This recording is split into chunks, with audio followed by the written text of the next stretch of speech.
నైరుతి రుతుపవనాలు దేశంలోకి ప్రవేశించి నెలన్నర రోజులకు పైగా గడిచినా ఇప్పటి వరకు చాలా రాష్ట్రాల్లో సరైన వర్షాల జాడలేదు.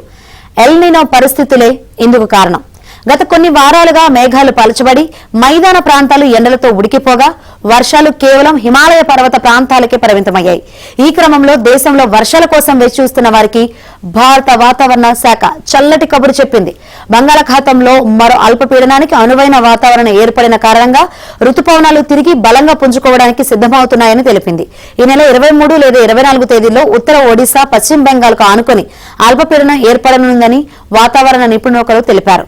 రుతుపవనాల పునరుజ్జీవం ఈశాన్య భారతంలో మొదలై ఆ తర్వాత వచ్చే వారం ప్రారంభంలో తూర్పు, మధ్య, ఉత్తర భారత ప్రాంతాలకు విస్తరించిందని ఐఎండీ అంచనా వేసింది. ఉరుములతో కూడిన వర్షాలు విస్తారంగా కురిసే అవకాశం ఉందని, కొన్ని చోట్ల భారీ వర్షాలు పడతాయని పేర్కొంది.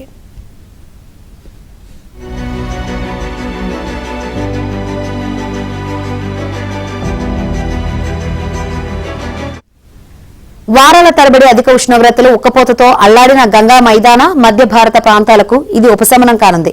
అయితే మధ్య, తూర్పు, ఉత్తర భారతంతో పోల్చితే దక్షిణాదిలో కొన్ని ప్రాంతాలు తప్ప మిగిలిన ప్రాంతాల్లో వచ్చే వారం రోజుల వరకు చెప్పుకోదగ్గ వర్షాలు ఉండవని పేర్కొంది.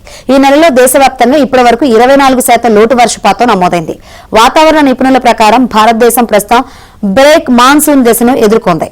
రుతుపవనాలు తిరిగి క్రియాశీలకంగా కానున్న నేపథ్యంలో నిన్న దేశంలోని 3/2 ప్రాంతాల్లో మేఘాలు ఆవరించి ఉన్నట్లు ఇస్రోకు చెందిన ఇన్సాట్-3 DR ఉపగ్రహ చిత్రాలు వెల్లడించాయి. దక్షిణ భారతం మీదుగా కూడా మేఘాలు విస్తరించి ఉన్నాయి.